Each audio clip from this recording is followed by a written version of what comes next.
안녕하세요. 오늘도 사연살롱을 찾아주셔서 감사합니다. 얼마 전 파혼한 30대 여성이에요. 라디오에서 그런 얘기가 나오더라고요.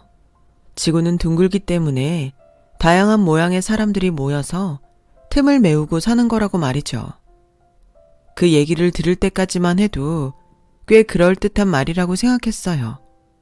그런데 결혼을 앞두고 이런저런 일을 겪다 보니 그 다양한 사람이라는 의미가 남다르게 다가오더라고요. 다르다는 건 나쁜 게 아니지만 다름으로 표현되는 인간들 중에는 정말이지 상식적으로는 이해할 수 없는 인간들이 존재하더라고요. 제 전 얘랑 식구들처럼 말이죠. 그래서 옛사람들은 열길 물속은 알아도 한길 사람 속은 모른다는 주옥 같은 말씀과 돌다리도 두드려보고 건너라는 피가 되고 살이 되는 조언을 하셨는지도 모르겠네요. 옛말 틀린 거 하나 없다고 제가 직접 경험해보니 피부에 와닿더라고요. 사실 저도 남들의 사연을 들을 때는 몰랐어요. 왜 저렇게들 악다구니를 쓰며 힘들게 사는 걸까 했으니까요. 그런데 막상 당해보니 알겠더라고요. 뭐가 그렇게 사람을 미치도록 화나게 만드는지 말이죠. 결국 저도 이렇게 창피함을 무릅쓰고 사연을 보내게 됐으니까요. 모든 시작이 다 그렇듯 처음엔 모든 게 제대로 흘러가는 것 같았어요.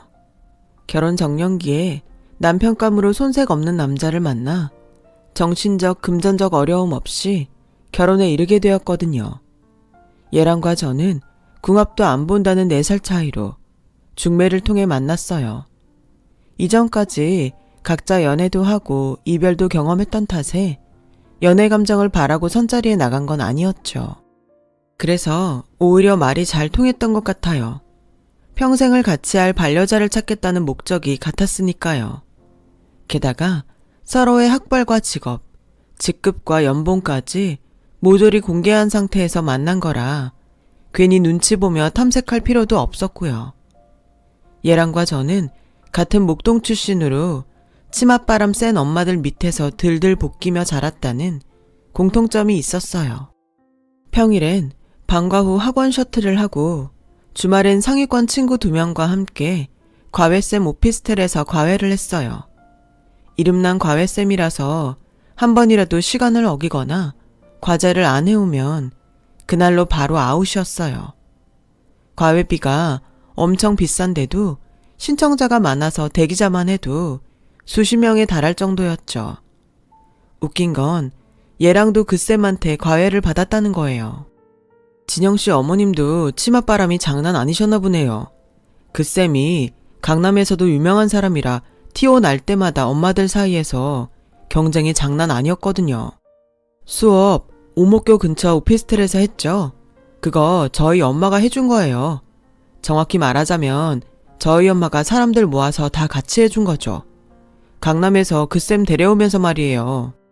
그때 저희 엄마 제 과외비로 돈 엄청 날렸어요. 그 바람에 툭 하면 아빠랑 부부싸움을 하실 정도였거든요. 그나저나 진영씨도 어머님 때문에 고생 많이 했겠네요. 네, 맞아요. 치맛바람 센 엄마 덕분에 저는 제 청소년기를 잃어버렸거든요. 중학교 1학년 때부터 엄마는 수업이 끝날 시간에 맞춰 학교 앞으로 차를 끌고 오셨어요. 그리곤 그때부터 학원 셔틀이 시작됐죠. 국영수는 기본이고 국사와 과학, 심지어 예체능에 이르기까지 전 과목을 다 학원 수업으로 받아야 했어요. 이럴 거면 뭐하러 학교에 다니나 싶을 정도였죠. 거기다 남들보다 일찍 수능 대비를 해야 한다며 방학 때는 수능 학원까지 다녀야 했어요. 그렇다 보니 제가 쉴 수 있는 시간은 일요일 7시부터 9시까지 딱 2시간 남짓이었어요. 그나마도 시험 기간엔 특강 때문에 쉴 시간도 없었지만요. 저는 중고등학교 시절 내내 그렇게 살았어요. 숨도 쉬기 힘들 정도로 답답하고 미칠 것 같은 시간이었죠. 그런데 일이 터진 거예요. 저랑 같이 과외 수업을 받던 친구가 학업 스트레스에 못 이겨 공황장애를 앓게 됐거든요. 당시만 해도 생소한 병명이라서 치료하면 바로 낫는 줄 알았는데 반년이 다 되도록 친구의 병은 점점 심해져서 등교는커녕 대인 기피증까지 생겨서 방 밖으로 한 발자국도 나오려 들지 않았어요.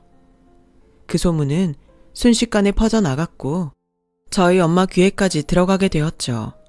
그리고 며칠 뒤 엄마가 제 방으로 들어오셨어요. 평소와 다르게 차분한 목소리로 그러시더라고요.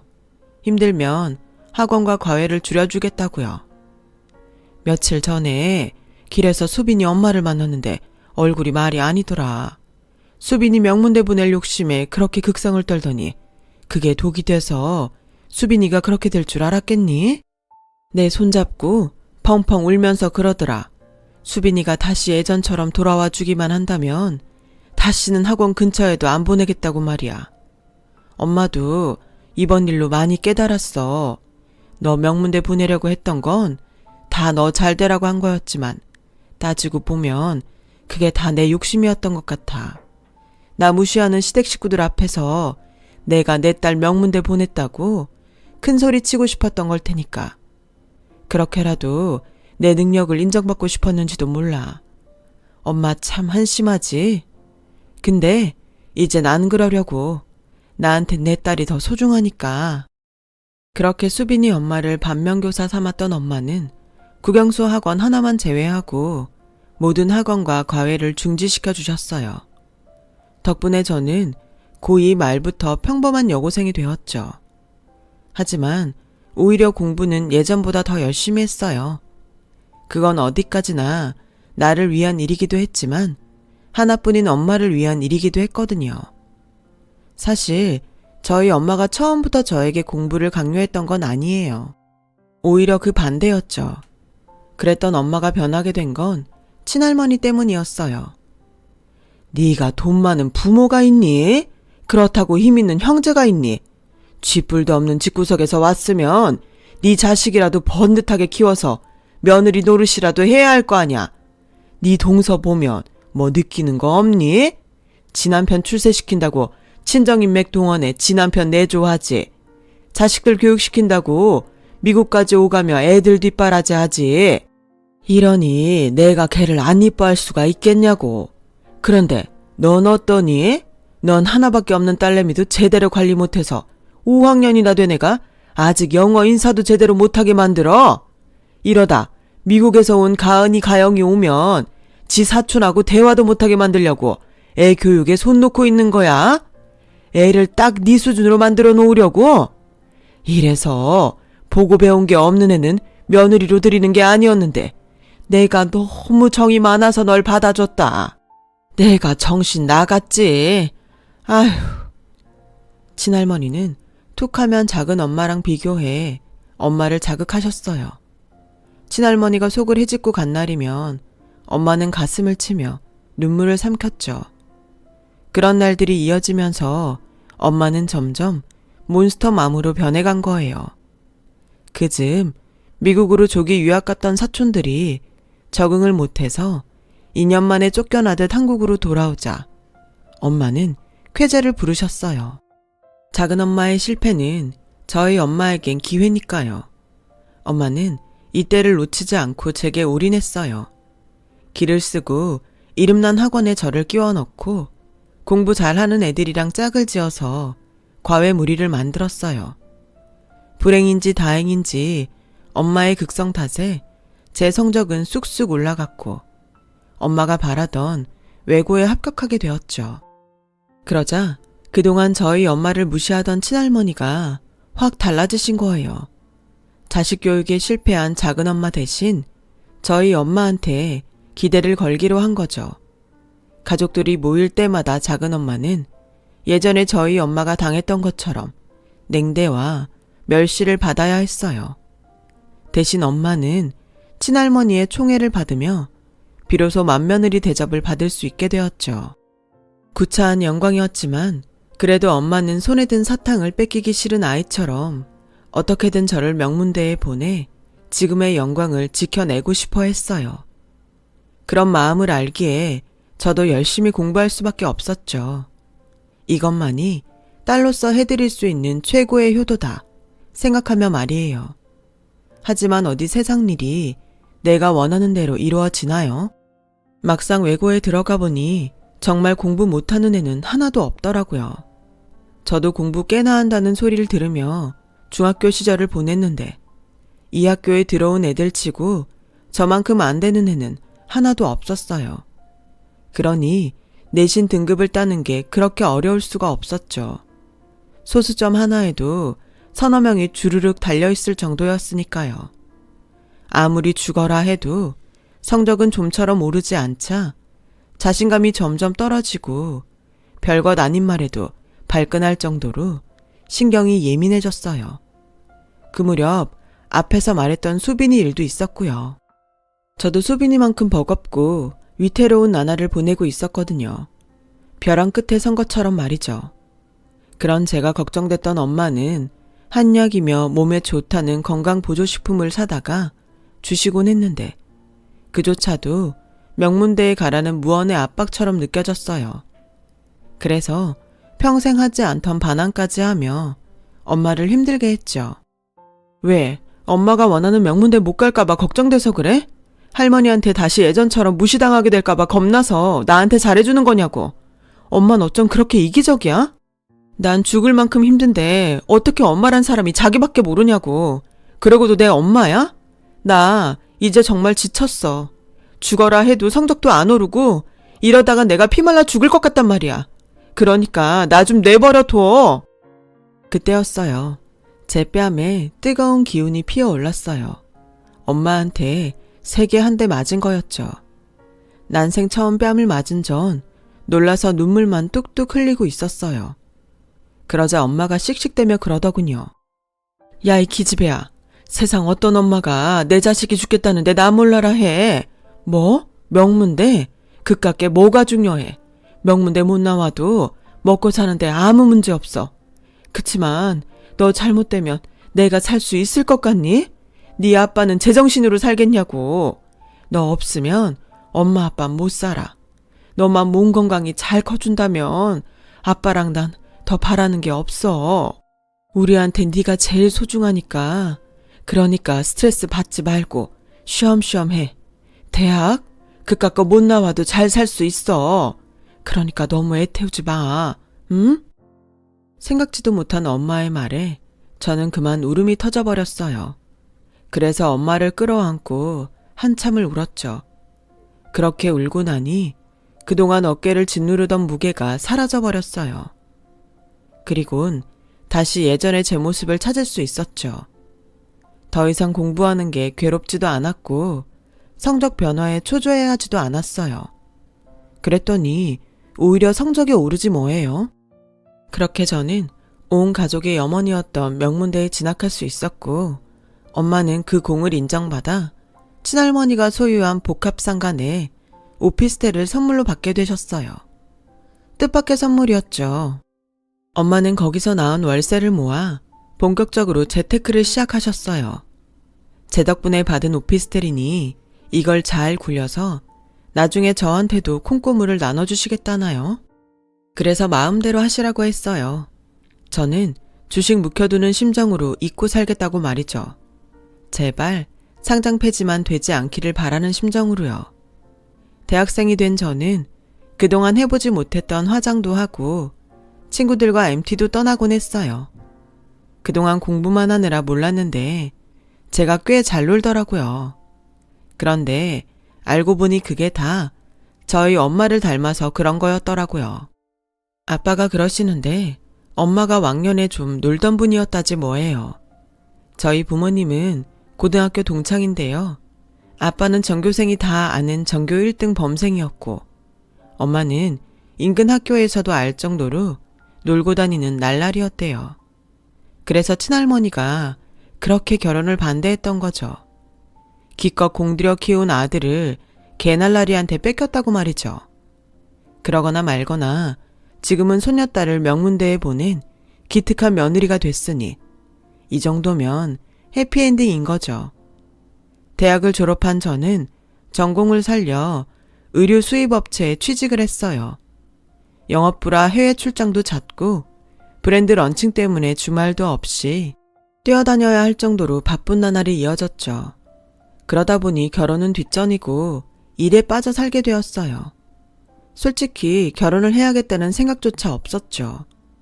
하지만 할머니는 저와는 생각이 달랐어요. 하루빨리 소녀 사윗감을 찾아서 저랑 짝을 지어줄 생각뿐이셨어요. 그래서 여기저기에 제 선자리를 부탁해 놓으신 상태였죠. 쉬는 날만큼이라도 마음대로 실컷 자고 싶었던 저는 할머니 닭달의 주말마다 선자리에 나가야 할 정도였어요. 엄마가 중간에서 아무리 말려도 할머니는 들은 척도 안 하셨죠. 저도 점점 인내심의 한계를 느꼈던 그때 드디어 예랑을 만나게 된 거예요.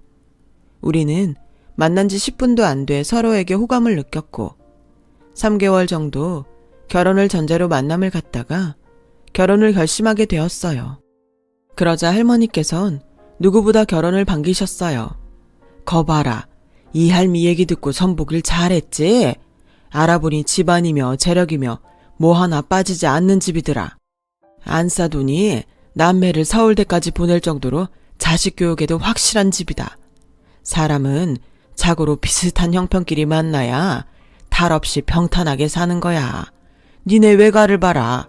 그리 궁색하니까 네 엄마가 손아래 사람한테도 대접 못 받고 산 거 아니니. 넌 뒤에 돈 많은 할미가 떡하니 버티고 있으니까 그런 걱정은 없지만 내가 있는 한 네가 시댁에서 서운한 얘기 들을 일은 없을 거다. 뭐든 말만 해.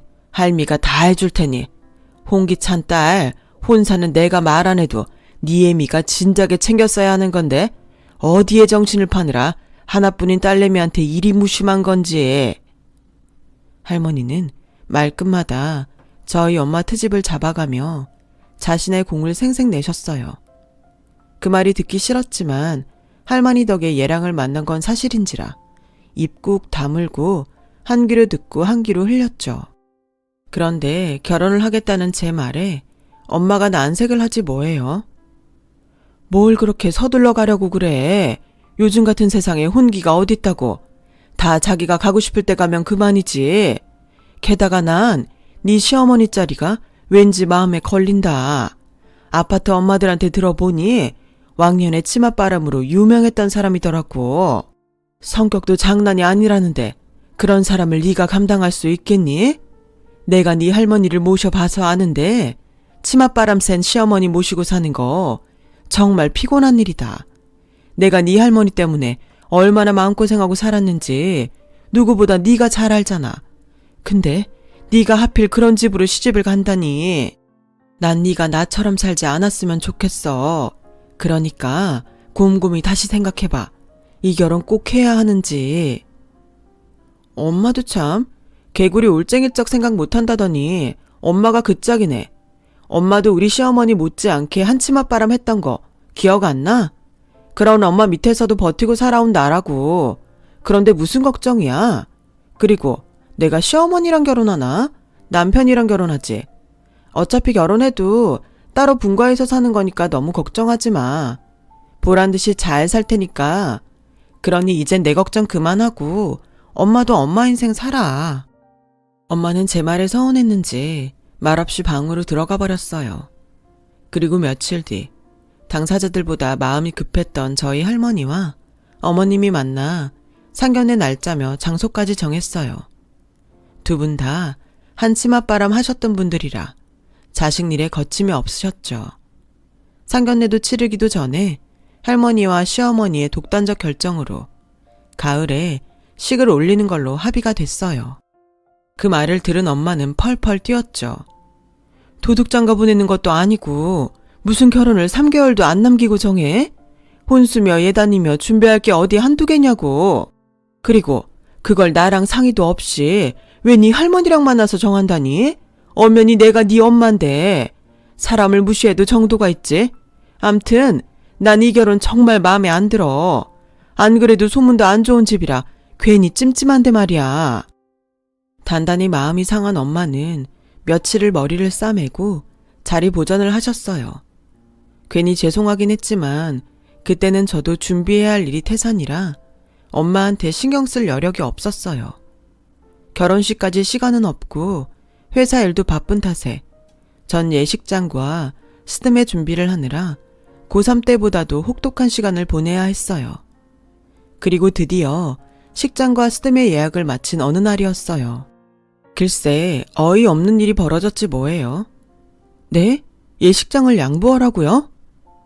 글쎄, 예비 시누이가 속도 위반을 해서 갑자기 결혼을 하게 됐다지 뭐예요.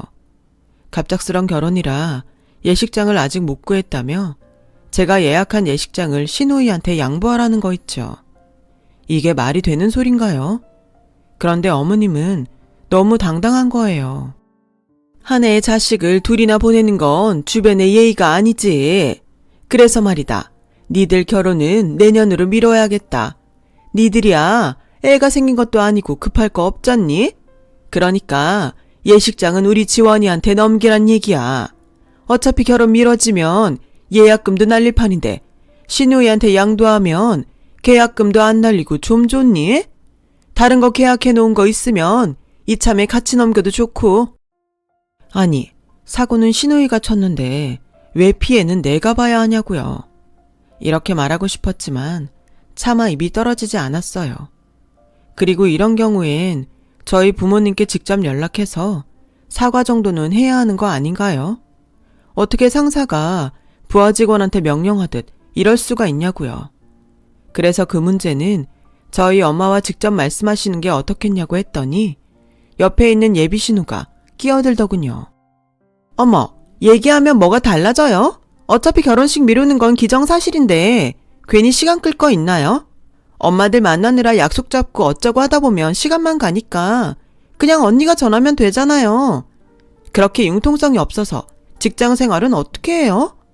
아, 우리 오빠 완전 고생하겠다. 아니, 내가 지금 누구 때문에 결혼식을 미루게 됐는데 미안하단 말을 못할 망정 어디서 건방을 떠는 건지. 내 동생이면 한 대 쥐어 박는 건데. 그래, 그건 우리 지원이 말이 맞다. 하루가 급한 시점에 내가 안사돈 만나 설명할 시간이 어딨니? 그러니 네가 가서 잘 말씀드려라. 저를 통해 그 얘기를 전해 들은 엄마는 버럭 소리쳤어요. 아니, 웃기는 여편네네. 그런 일이 있으면 직접 연락을 해야 되는 거 아니야. 어디서 통보야, 통보는. 그건 할머니도 마찬가지였어요. 아빠는 며칠 뒤면 상견례니까 그때 만나서 잘 얘기해 보자고 했어요. 그런데 며칠 뒤 또다시 열이 빡 오르는 일이 생긴 거예요. 예비 시누이 때문이었죠. 점심시간쯤에 예비 시누이한테 전화가 왔더라고요. 예식장과 웨딩샵의 양도 문제 때문에 갔더니 계약자가 안 오면 처리해 줄 수 없다고 그러더래요. 그래서 그 문제는 상견례 끝나고 얘기하자고 했더니 이게 그러는 거예요. 근데 언니, 예약금 말인데요. 그거 저한테 받을 거예요? 그렇잖아요. 남이면 몰라도 어차피 곧 가족들 사이인데 그냥 안 받으면 안 돼요? 어차피 나 결혼할 때 축의금 낼 거 아니에요. 예약금으로 축의금 냈다 셈 치면 되잖아요. 안 그래요? 그냥 줄 거죠? 그럴 거죠? 미안하지만 그건 안 되겠네요. 그거 저희 엄마 카드로 예약한 거라 내 마음대로 주고 말고 할 수가 없어요. 에이, 언니가 말 잘해주면 되잖아요. 그럼 난 그렇게 믿고 있을게요. 여우 같은 예비 신우는 제 말이 끝나기도 전에 전화를 끊어버렸어요. 눈 뜨고 코 베인다는 건 이럴 때 두고 하는 말이겠죠. 이렇게 찜찜한 일이 하나도 정리되지 않은 채 드디어 상견례 날이 되었어요. 엄마는 전쟁터에 나가는 장수처럼 결연한 표정으로 풀세팅을 했어요. 아이라이너도 평소보다 두껍게 그리곤 립스틱도 시뻘건색으로 무시무시하게 바르고는 상견례장으로 향했어요. 할머니조차도 난생 처음 보는 며느리 모습에 기가 눌릴 정도였죠. 그런데 시어머니도 만만치 않더라고요.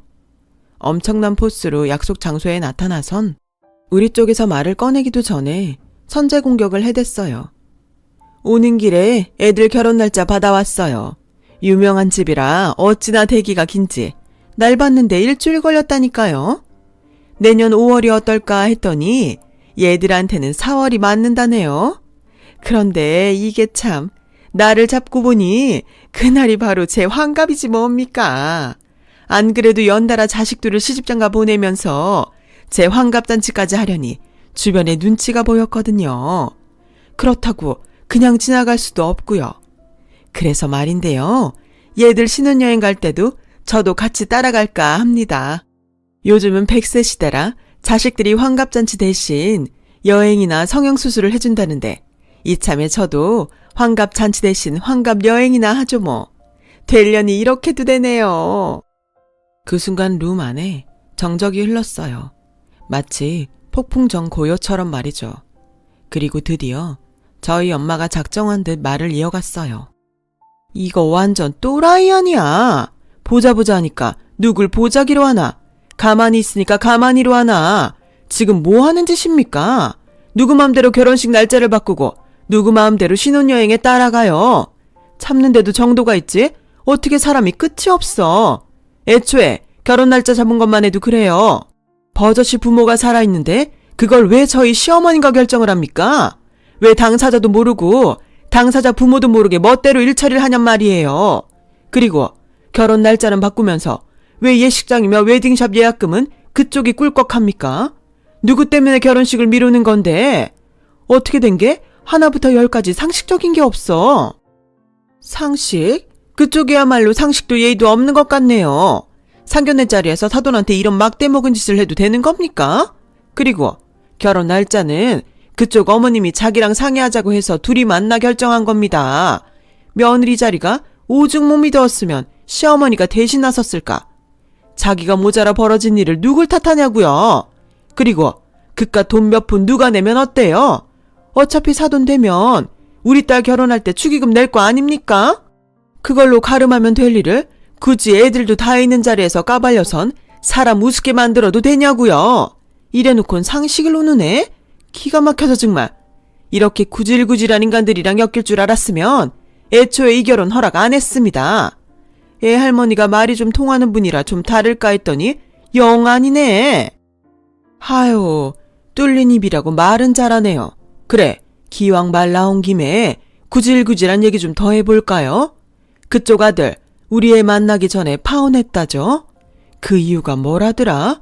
말도 안 되는 혼수 요구에 그 집 백수딸 취직까지 요구했다면서요. 그거 안 받아들여지니까 없는 얘기 지어내서 멀쩡한 남의 집 딸내미 앞길 막고 위자료까지 받아내선 파혼했다죠? 왜? 우리 애도 그렇게 망가뜨리려고요? 구질구질하게 위자료 뜯어낼 심산으로. 지금껏 그런 식으로 망한 집구석에서 궁여지책으로 먹고 살았던 모양인데 어림도 없습니다. 우린 안 당해요. 그러니 되도 않는 수작 부릴 생각하지 말고 당장 예약금이나 물어내요. 오늘까지 입금 안 하면 바로 경찰에 신고할 테니 알아서 하라고요. 참, 이번 일로 또 헛소리 짓거리고 다니면 내가 아주 그 집고서 박살을 낼 테니 주둥이 단속 제대로 하세요. 안 그랬다간 그 집 딸내미 더러운 사생을 까발려서 미혼모로 살게 할 수도 있으니까 알았어요? 그 주제에 어디 금쪽 같은 내 딸을 넘봐. 어림도 없지. 그리고요 어머님, 진영이 제 딸이에요. 어머님 손바닥에서 놀던 똥강아지 아니라고요. 그러니까 앞으로 제 딸 일에 관여하지 마세요. 한 번만 더 내 딸 인생에 나서서 똥물 튀기시면 저 가만 안 있습니다. 엄마는 그간 참았던 울분을 쏟아내놓곤 저와 아빠를 데리고 룸을 나왔어요. 할머니요, 난생 처음 받아본 며느리의 반격에 뒷목 잡고 앉아 계셨죠 뭐. 그날 이후 엄마는 마치 새로 태어난 사람처럼 이전과 완전히 변했어요. 오래전 할머니한테 포상으로 받은 오피스텔을 굴려서 번 돈으로 주식도 사고 코인에도 손을 대서 엄청난 수익을 얻었거든요. 못 사는 집에서 시집왔다고 수십 년을 구박받던 신데렐라에서 수십억 자산을 가진 능력 있는 아줌마가 된 거죠. 이런 엄마를 보니 굳이 결혼에 목을 맬 필요가 없다는 생각이 들었어요. 내 능력만 있다면 나이가 들어도 충분히 인생을 개척하며 즐겁게 살 수 있다는 걸 깨달았으니까요. 이제까지 제 인생을 너무 휘둘리며 살았던 것 같아요. 엄마가 바란 것도 제가 자주적으로 제 인생을 사는 거였을 테고요. 이제 제 인생 누구에게도 휘둘리지 않고 제 생각대로 꿋꿋이 살아가 보려 합니다. 지금까지 제 사연을 들어주셔서 감사드립니다. 건강하시고 행복하세요. 여러분, 사연 댓글에 응원과 현명한 조언 부탁드려요. 좋아요와 구독은 저에게 큰 힘이 됩니다. 오늘도 좋은 일 가득하세요.